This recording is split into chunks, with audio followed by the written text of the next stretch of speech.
आज की क्लास में हम कक्षा 9 का पाठ नंबर 6 भ्रांतों वाले का अध्ययन करेंगे। अब देखिए, सबसे पहले जानेंगे कि भ्रांतों वाले पाठ किस ग्रंथ से लिया गया है। देखिए, संस्कृत प्रौढ़ पाठावली नामक ग्रंथ से लिया गया है।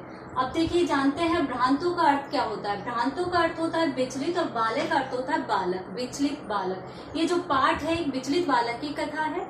अब इस कथा में क्या बताया गया है, एक बालक है जो अपने मार्ग से विचलित हो जाता है। अब वो देखिए किस प्रकार से विचलित होता है, उसके कथा का सार जानते हैं हम सबसे पहले। अब देखिए, एक बालक है जो अपने मार्ग से विचलित हो जाता है। वो क्या करता है, अपने घर से विद्यालय के लिए निकलता है। लेकिन जब विद्यालय के लिए निकलता है तो अपने मित्रों को भी देखता है कि मेरे साथ कुछ और मित्रों को भी लेके चलूं। तो वो कुछ मित्रों के पास जाता है तो देखता है कि वो तो विद्यालय से पूर्व घर पे तैयारी कर रहे हैं। मतलब विद्यालय जाने से पूर्व जो तैयारी करते हैं, बैग लगाना, कुछ लर्न करने के लिए दिया है तो उसको लर्न कर रहे हैं। तो वो क्या करता है, वो बच्चा घर से तो विद्यालय के लिए निकलता है। जब उसके साथ कोई नहीं जाता है तो वो कहता है कि चलो कोई नहीं, इनको तो पढ़ने दो, मैं अकेला ही निकल जाता हूँ। कुछ एक होते हैं ऐसे बच्चे जो स्कूल से बंक मार लेते हैं। आप देखिए, अब क्या करता है वो बालक अकेला ही बगीचे में पहुंच जाता है। अब वो बगीचे में जाकर देखता है कि वहां बगीचे में उसके साथ खेलने वाला कोई नहीं है। तो उसकी जो दृष्टि है वो कहाँ पड़ती है, पुष्पों के ऊपर मंडरा रही भौरों के ऊपर पड़ती है। अब वो भौरों से कहता है कि मेरे साथ खेलो, यानी कि वो भौरों को अपने साथ खेलने के लिए आमंत्रित करता है। जब वो भौरे क्या कहते हैं, उसके जब बार बार जब वो खेलने के लिए आग्रह करता है तो भौरे उससे मना कर देते हैं। क्या कह करके कि हम तो अपने रस का सृजन करने में क्या है, संलग्न हैं, यानी कि हम तो अपने व्यस्त हैं, अपने कार्य को करने में क्या है, हम व्यस्त हैं। अब वो बेचारा निराश हो जाता है वो बालक। फिर वो बालक क्या देखता है, उस बगीचे में एक चिड़िया को देखता है। अब वो चिड़िया को क्या करता है, चिड़िया को भोजन का प्रलोभन दे करके और उसको खेलने के लिए आमंत्रित करता है। वो चिड़िया से कहता है कि मैं तुम्हें अच्छा भोजन दूंगा अगर तुम मेरे साथ खेलो तो। अब वो चिड़िया क्या करती है, वो चिड़िया भी उससे साफ इनकार कर देती है और क्या कहती है कि मैं भी अपने दाना इकट्ठा करने में लगी हुई हूँ, मैं तो आपके साथ नहीं खेलूंगी। अब वो बालक क्या करता है, बगीचे में ही वो कुत्ते को देखता है घूमते हुए। अब वो कुत्ते से अपने साथ खेलने के लिए बोलता है कि तुम मेरे साथ खेलो।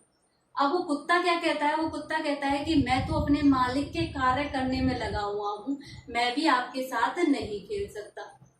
अब क्या हुआ, अब वो बालक बहुत ही अपने अंदर लज्जा फील करता है और सोचता है कि ये तो सब अपने अपने कार्य में लगे हुए हैं, व्यस्त हैं, और मैं अपने कार्य को छोड़ करके विचलित होकर के यहाँ आ गया हूँ, अपने अध्ययन के कार्य को छोड़ के। तो वह उसी दिन से निश्चय कर लेता है कि अब मैं अपने अध्ययन में प्रतिदिन अध्ययन करूंगा और अपने कार्य को क्या नहीं करूंगा, आलस नहीं करूंगा कार्य करने में, और अपने मार्ग से विचलित नहीं होऊंगा। अब देखिए, ये पाठ जो है बहुत ही अच्छा पाठ है और एक कथा के माध्यम से बताया गया है। कथा का सार आपको अच्छे से पता भी चल गया है। देखिए, आप अपनी बुक ओपन कीजिए और इसको स्टार्ट करते हैं पाठ को। देखिए, फर्स्ट है आपका भ्रांते कंचन बालः पाठशाला आगमन वेलायाम क्रीडितुम अगच्छत। भ्रांत कांचन यानी विचलित, कांचन यानी कोई बालक पाठशाला आगमन के समय खेलने के लिए आ जाता है। पाठशाला का उसका समय तो क्या होता है, पाठशाला आगमन का, लेकिन क्या करता है, खेलने के लिए निकल जाता है। किंतु तेन सह केलपि कालक्षेप्तुम तदा कोईपि न वयसेषु उपलभ्यमान आसीत्। किंतु उनके साथ खेलने के समय, देखिए केलेपि यानी खेलने के समय, काल यानी केलेपि यानी खेलने की, काल यानी समय, क्षेप्तुम तदा कोईपि न वयसु उपमान, उसके साथ का कोई भी बराबर का कोई भी नहीं था या कोई भी उसके साथ नहीं चलता है। यत से सर्वेपि पूर्व दिनम पाठन स्मृता विद्यालय आगमनाय त्वरमाना अभवन्।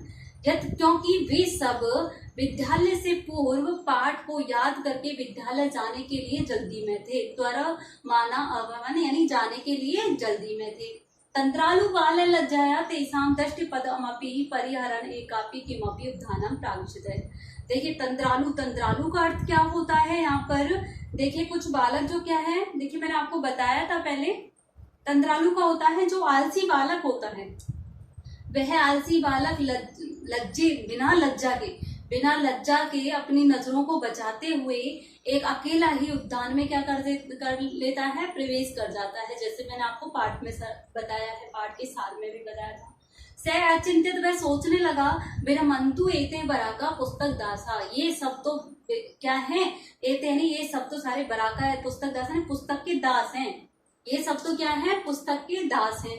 अहम तो आत्मा नाम विनोदिष्यामि, मैं तो क्या करूंगा, मनोरंजन करूंगा, कहाँ जाकर के, बगीचे में जाकर। संप्रति विद्यालयम गत्वा भुवः कुदृश्य अध्यस्य मुखम द्रष्टुम न इच्छामि, अब देखिए, अब विद्यालय जाकर के मुझे क्रोधित उपाध्याय यानी टीचर के क्रोधित मुख वाले टीचर को ही नहीं देखना पड़ेगा। इच्छा में नहीं कि मैं तो उस जो अपने जो क्रोधित मुख वाले जो अध्यापक हैं उनको देखने की इच्छा ही नहीं रखता हूँ। कौन कहता है, वो बालक कहता है। अब देखिए, एते निकुष्टवासी ना प्राणी ना अवमव्यास का संतु इते, ये तो निकुष्टवासी और वहां पर जो कोटरों में जो रहते हैं पक्षी प्राणी, वो तो वो ही मेरे क्या है, वयस्क यानी मेरे ही साथी होंगे। कौन कहता है, वो बालक कहता है। अस्य पुष्पोद्यानम व्रजन्ते मधुरा दृष्टा क्रीडितुम द्विवारम आह्वान, इसके पश्चात वे क्या करता है, उस पुष्प बगीचे में, उस बगीचे में पुष्पों के ऊपर जो मधुकर यानी मोरे होते हैं उनको देख करके क्रीडितुम यानी खेलने के लिए द्विवारम बार बार आह्वान यानी आमंत्रित करता है उनको। तथापि फिर भी सह मधुकर अस्य बालक से आह्वानम तिष्ठतवान, फिर भी वे क्या करते हैं, वह बालक के आह्वान को मना कर देते हैं। कौन, भौरे तिरस्कृत यानी मना कर देना।